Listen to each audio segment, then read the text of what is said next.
우리 기독교에서 매년 7월 첫째 주일을 맥주 감사절로 지킵니다.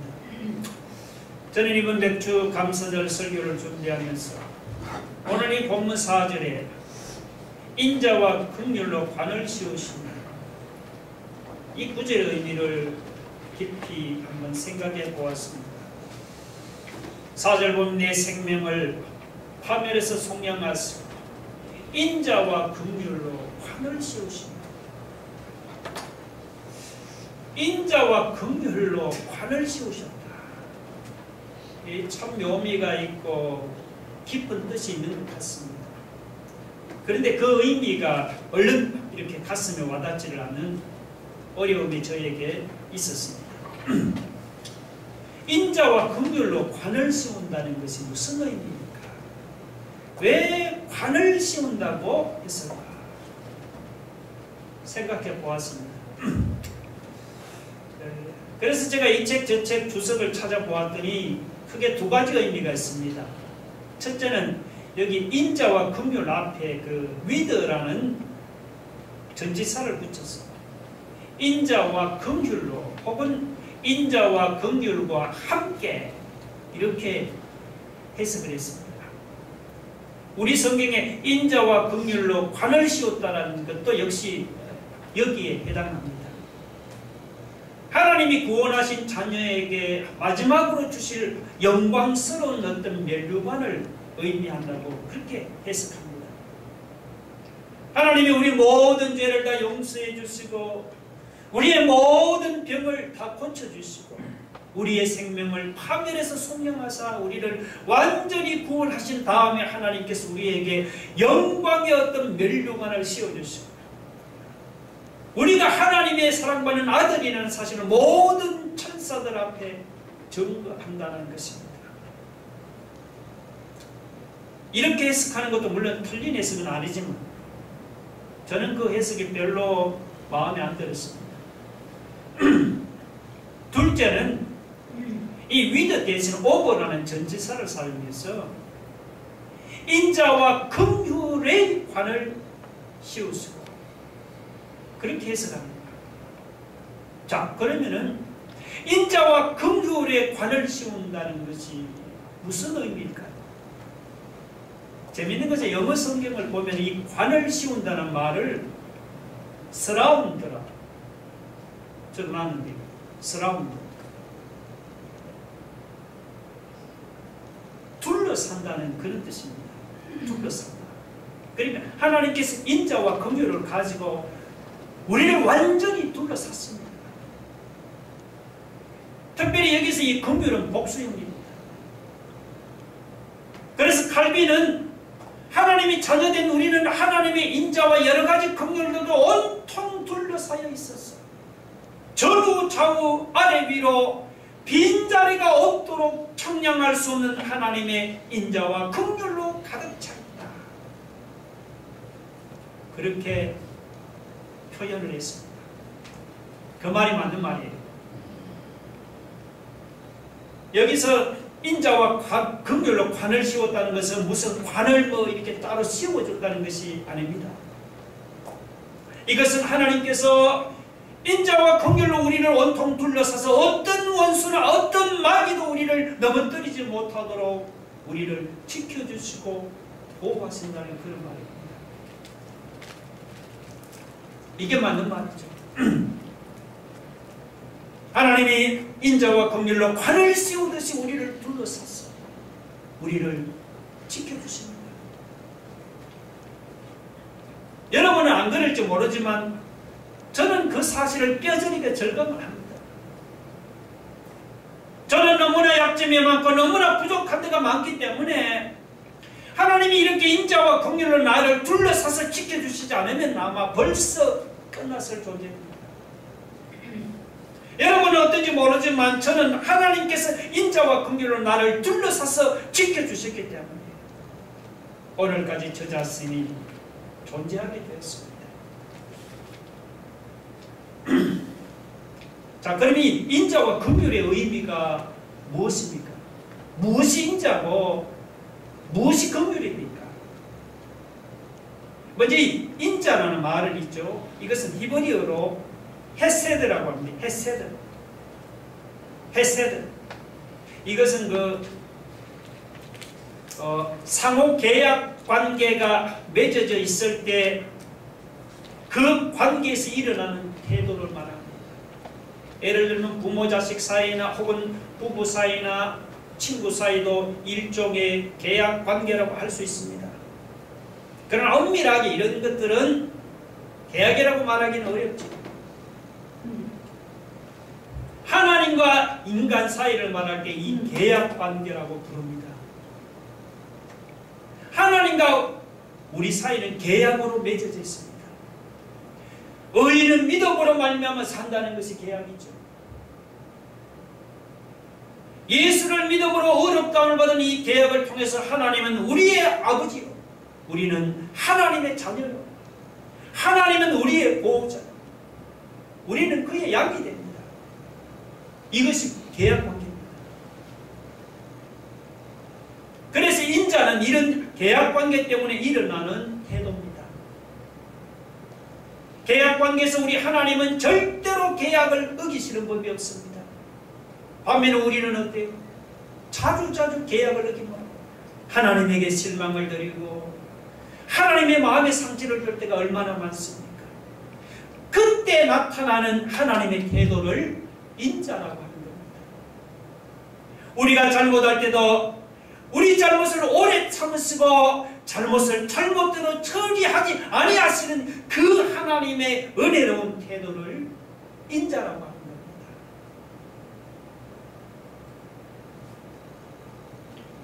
우리 중에 예수를 믿지 않은 사람은 하나님의 인자와 관계가 없습니다. 왜냐하면 오늘 시편 103편도 보면은 여호와를 경외하는 자에게 하나님의 인자심이 영원하다고 했기 때문입니다. 예수를 믿고 하나님을 아버지로 모시게 되는 그 계약 가운데로 들어온 사람이 하나님의 인자를 받을 수가 있습니다. 우리가 잘못할 때, 우리가 하나님을 괴롭힐 때 오래 참으시면서 우리를 받아주시는 그 하나님의 자세, 이것이 뭡니까? 이게 바로 인자요 헤세드입니다. 그 다음 긍휼은 무엇입니까? 이 긍휼은 복수형입니다. 육적으로 느끼는 감정이에요. 다른 사람과 하나가 되어 있는 특별한 관계에서 다른 한쪽이 고통에 빠졌을 때 느끼는 감정입니다. 예를 들면 남을 예석하게 생각한다든지 불쌍히 여긴다든지 하는 이런 감정이 바로 이것이 긍휼입니다.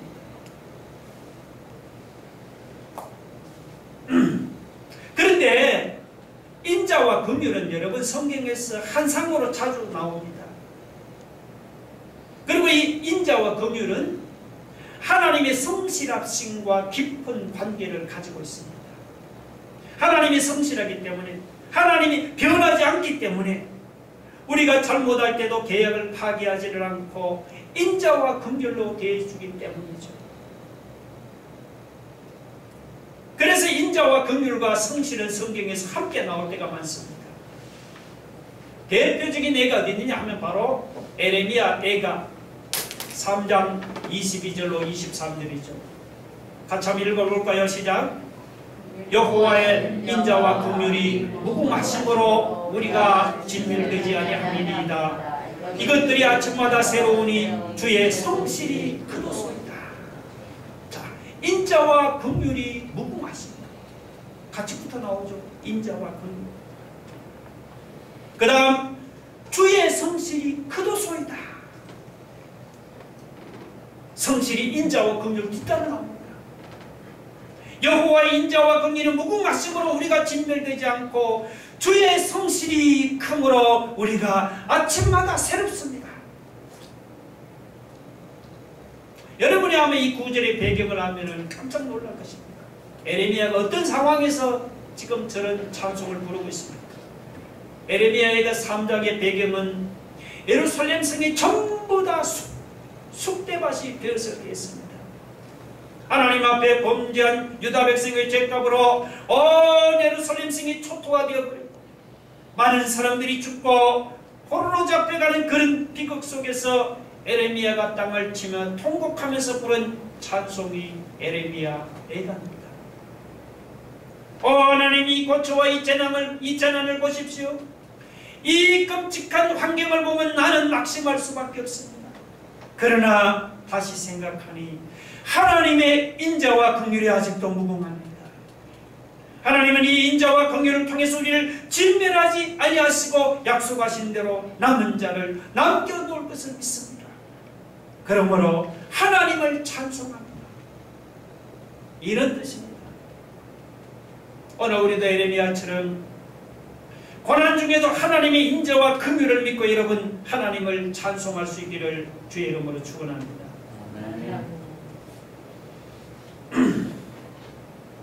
자, 그러면 이 성경 속에서 인자와 긍휼이 어떻게 나타나는지 한번 살펴봅시다. 첫째는 마태복음 12장 20절입니다.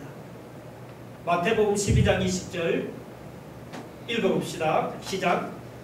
상한 갈대를 꺾지 아니하며 꺼져가는 심지를 끄지 아니하기를 심판하여 이길 때까지 하리니. 상한 갈대를 꺾지 아니하며 꺼져가는 심지를 끄지 아니하는 것, 이것이 바로 하나님의 인자와 하나님의 긍휼의 자세입니다. 여러분 호롱불을 써본 적이 있습니까? 저는 아주 어렸을 때 써본 기억이 납니다. 기름이 떨어지면 호롱불이 그냥 가물가물 거리죠. 그때는 그냥 하고 그냥 입김만 약간 불어도 그냥 끄지고 맙니다. 그런데 하나님은 꺼져가는 심지도 끄지 않고 가만히 두었습니다. 하나님은 도무지 소망이 없는 등잔불이지만 가꾸어 주시고 보살펴 주었습니다. 이것이 인자와 긍휼이죠. 그러면 거기 마태복음 12장에서는 여러분 누가 상한 갈대입니까? 누가 꺼져가는 심지입니까? 마태복음 12장 읽어보면은 바로 바리새인과 사두개인들입니다. 예수님을 가장 대적하고 가장 저주하고 욕한 사람들이 바로 사두개인이요 바리새인들 아닙니까? 그런데 하나님의 인자와 하나님의 긍휼이 얼마나 넘치고 얼마나 풍성한지 그 바리새인들과 사두개인들까지도 행여나 회개하고 돌아올까 싶어서 상한 갈대를 꺾지 않듯이 꺼져가는 등불을 끄지 않듯이 예수님이 참으신다는 그런 표현입니다. 주님을 대적하는 바리새인과 사두개인들이 이와 같은 하나님의 인자와 긍휼을 입었다면 오늘날 예수 믿는 신자를 향한 그 하나님의 인자와 긍휼이 여러분 얼마나 넘치겠습니까? 꺼져가는 등불같이 소망 없는 신자도 하나님이 버리지를 않으십니다. 상한 갈대같이 약한 신자도 하나님이 버리지를 않으시고 참으시는 이유는 바로 하나님의 인자와 긍휼이 넘치기 때문입니다. 어떻게 인자와 긍휼이 나타나는지 오늘 본문을 한번 살펴보세요. 여러분 9절 한번 보세요. 자주 경책하지 아니하시며 노를 영원히 품지 아니하시리라. 하나님이 인자와 긍휼을 베푸시는 하나님의 자녀들에게는 하나님이 화를 내시되 오래 품지 않으십니다. 가급적이면 화를 내지 않으십니다. 오래오래 참으시면서 화를 내지 않는 것입니다. 이것이 바로 인자와 긍휼입니다. 혹시 이 중에 타락했다가 돌아온 사람이 있습니까? 5년 10년 예수를 믿다가 중도에 하차하고 마음대로 살다가 하나님께 돌아온 그런 사람이 없어요. 그런 사람은 하나님의 인자와 긍휼을 기가 막히게 많이 체험한 사람입니다.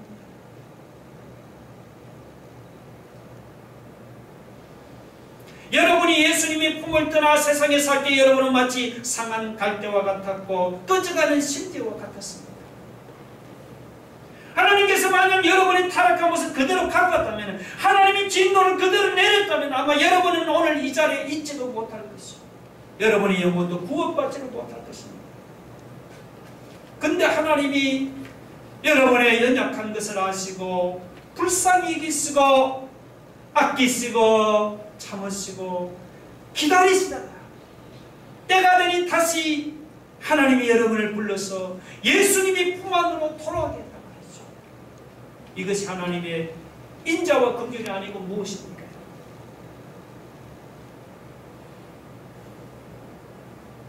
또 10절을 보세요.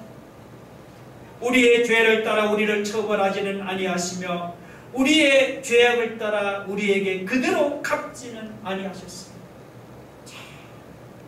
이 말씀만큼 은혜로운 말씀도 드뭅니다.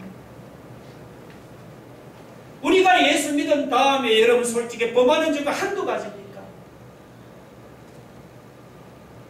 우리가 하나님 앞에 잘못한 것이 여러분 한두 가지입니까?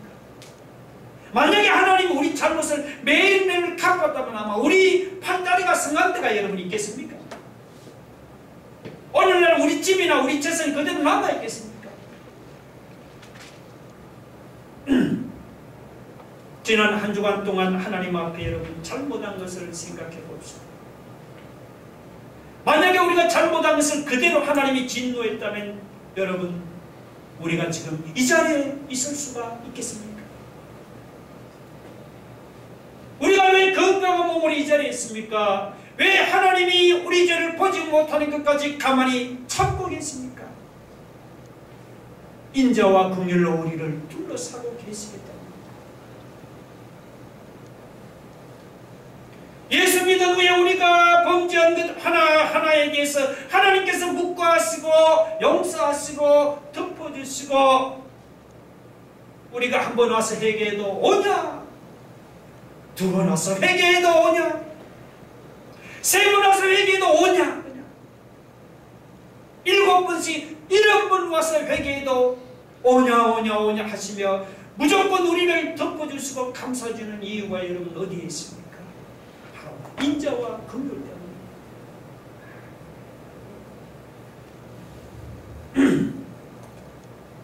어떻게 인자와 긍휼이 나타났습니까? 여러분 10편 103편을 쭉 읽어보세요.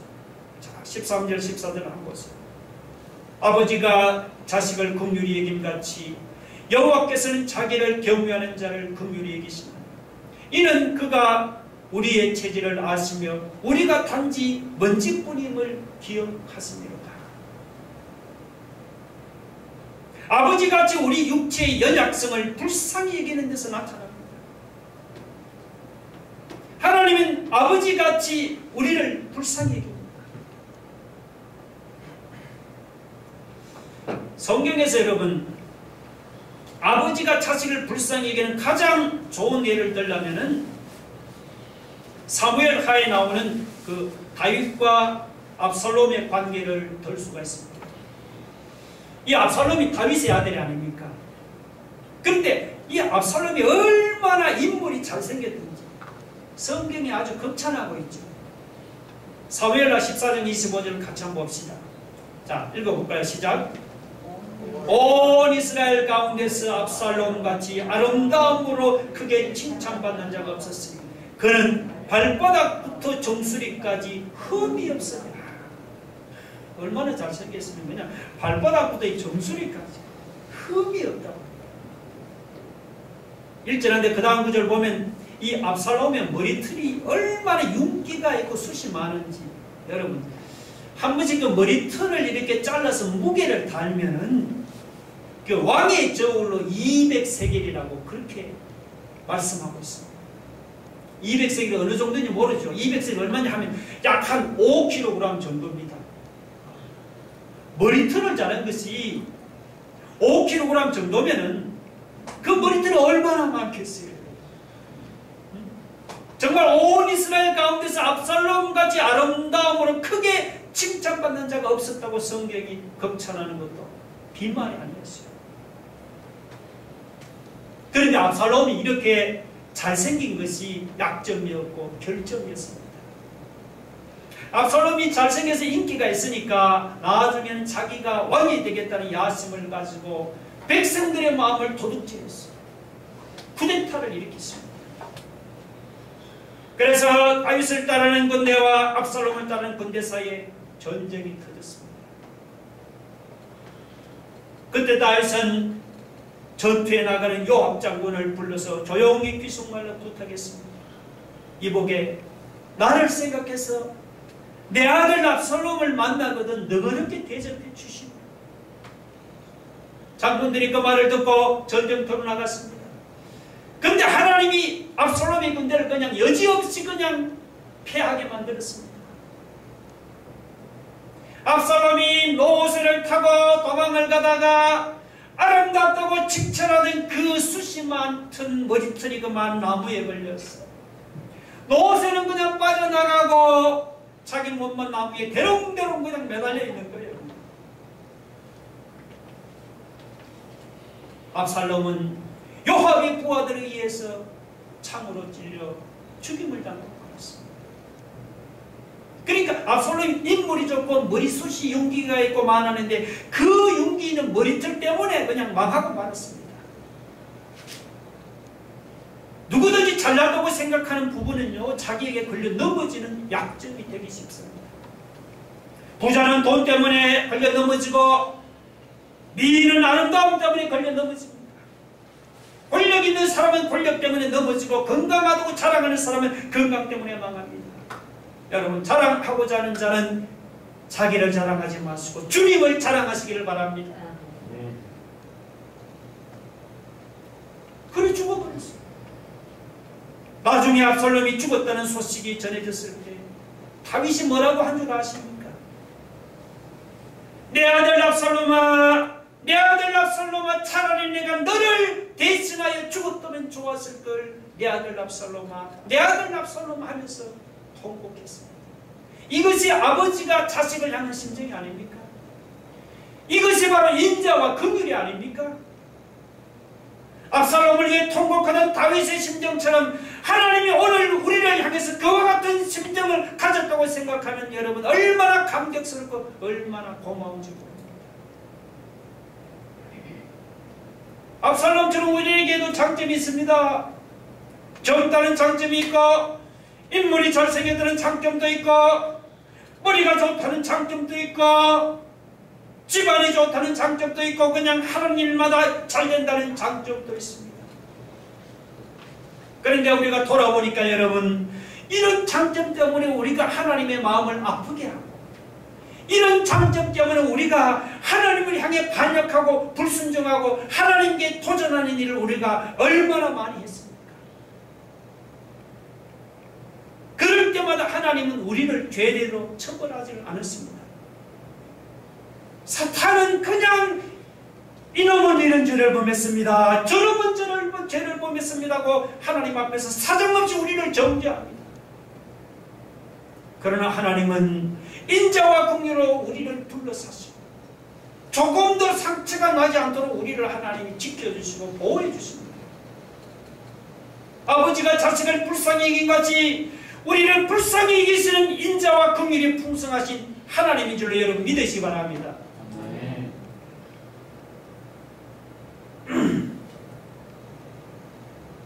그래도 여러분 구약시대는 신약시대보다 인자와 긍휼이 약간 차이가 있습니다. 이사야 54장 7절 한번 볼까요? 자, 같이 읽어봅시다. 시작. 내가 잠시 너를 버렸으나 큰 긍휼로 너를 모을 것이요 내가 넘치는 진노로 네 얼굴을 네게서 잠시 가렸으나 영원한 자비로 너를 긍휼히 여기시리라. 아멘. 하나님이 영원한 자비로 너를 긍휼히 여기시지만 저기 보면 그래도 뭐요? 잠시 너를 버렸다 하잖아요. 그죠? 구약시대는 그러니까 하나님이 화가 나면은 잠시 이스라엘을 버리기도 하고 잠시 그들에게 얼굴을 가리기도 했잖아요. 근데 여러분 신약시대는 지금은요 하나님 그것도 못합니다. 신약시대는 우리에게 하나님이 화를 내고 싶어도 화도 내지 못합니다. 누구의 공로 때문입니까? 예수 그리스도의 공로. 예수님의 공로가 너무도 커서 우리가 잘못을 해도 버리지도 못하고 화도 못 냅니다. 끝까지 참으시며 회개하고 돌아오기를 기다리고 하나님의 자녀로 바로 서기를 기다립니다. 얼마나 놀라운지 모릅니다. 그래서 여러분 시편 103편을 읽어보면 여기 보면 하나님의 인자와 긍휼을 양으로 재는데요. 여러분 이렇게 표현을 했습니다. 인자와 긍휼이 얼마나 풍성하고 넘치는지 여러분 11절을 한번 보세요. 자, 이는 하늘이 땅에서 높음같이 그를 경유하는 자에게 그의 인자 인자하심이 크십니다. 하늘이 땅에서 높은 같이. 한마디로 말하면 하나님이 인자와 긍휼하심이 그냥 무한하다는 말입니다. 끝이 없다는 말이에요. 여러분 저 하늘을 한번 보세요. 우리 인류가 만든 우주선 중에 여러분 지구에서 제일 멀리까지 날아간 우주선이 뭔 줄 아세요? 제가 찾아보니까 보이저 1호선입니다. 보이저 1호선. 보이저 1호, 2호가 있는데 이 보이저 1호선이 1977년 몇 년 전입니까? 9월 5일 발사했어. 하루에 여러분 150만 킬로미터의 속도로 나가. 하루에 150만 킬로미터. 얼마나 날아갔느냐? 34년 동안 계속 하루에 150만 킬로로 날아갔습니다. 227억 킬로미터를 날아갔습니다. 220km가 이렇게 가면 와닿습니까? 안 닿아요? 자, 227억 킬로미터라면은 지구에서 태양까지가 1억 5천만 킬로미터. 지구에서 태양까지를 75번 왔다 갔다 하는 거리예요.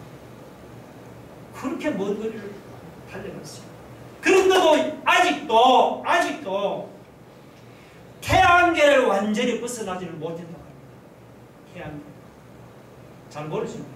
여하튼 제가 하는 말은 하늘이 그만큼 크고 넓단 말이죠. 하루에 150만 킬로미터의 속도로 34년을 달려갔는데도 그냥 손바닥 안에 있다니까. 하늘이 얼마나 넓습니까?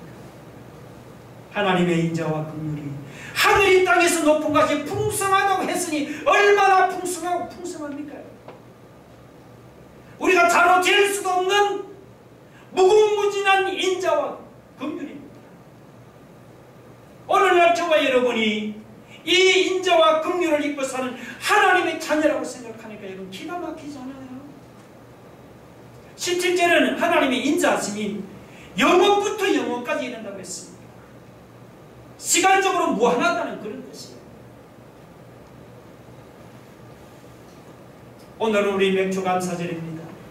우리가 하나님 앞에 감사할 제목이 많지만 나의 연약함을 보고도 참으시는 인자와 긍휼, 내가 수없이 범죄는 나를 죄를 제대로 갚지 아니하시는 하나님의 인자와 긍휼하심, 우리가 하나님의 뜻대로 살고 싶어도 살지 못해서 실패하는 정말 그 말씀대로 상한 갈대와 같은 나를 여전히 변하지 않는 마음으로 하나님 감싸주시는 인자와 긍휼을 우리가 감사해야 합니다.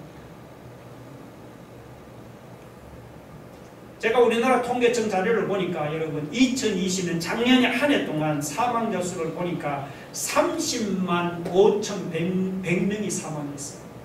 그 중에 보니까 암과 심장병과 폐렴으로 죽은 사람이 14만 40명이 있습니다.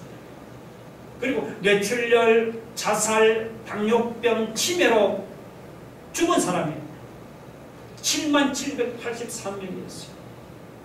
그 외에 무슨 각종 질병이나 사고나 코로나까지 포함해서 죽은 사람이 22만 277명이었어요.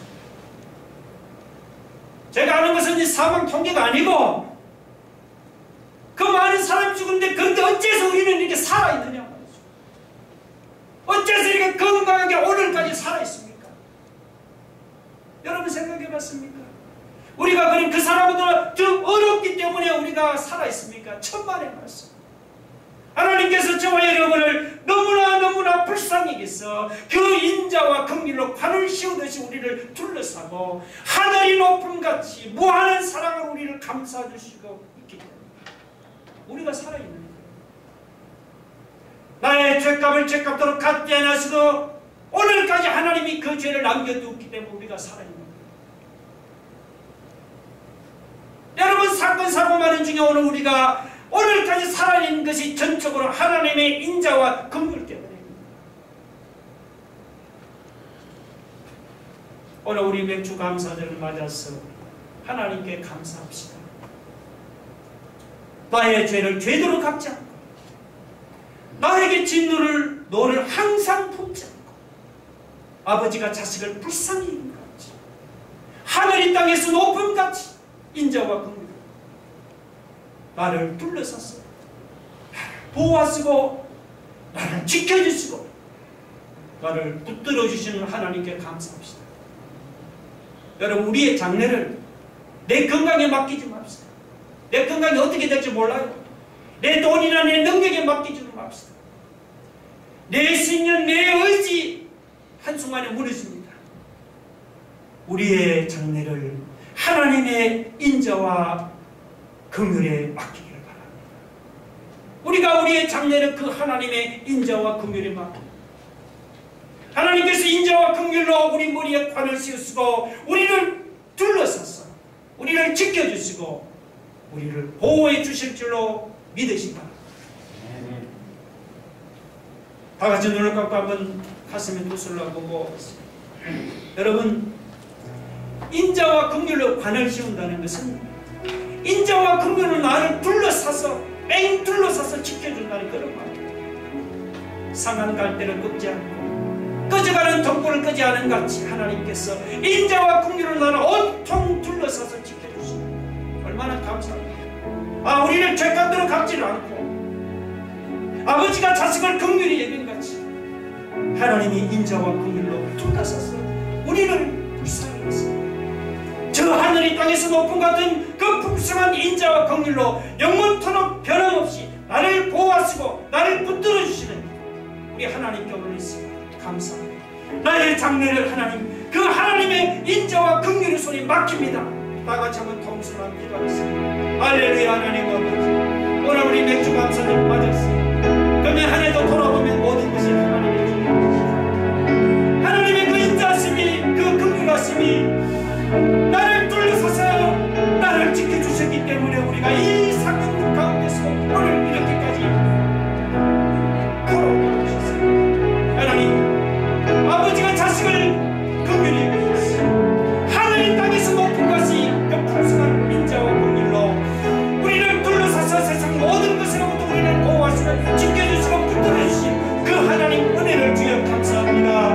아버지 하나님, 오늘 우리의 장래를 그 하나님의 인자와 긍휼을 맡겨오니 주여, 주께서 그 인자와 긍휼로 우리를 둘러서서 우리를 가정을 둘러싸고 지켜주시고 보호해 주셔서 하나님 우리를 천국 가는 그날까지 주님이 우리를 인도하시고 이끌어주시고 아버지 하나님 우리를 하나님께서 세워주심을 우리가 믿습니다. 주님의 모든 손에 우리의 삶을 맡겨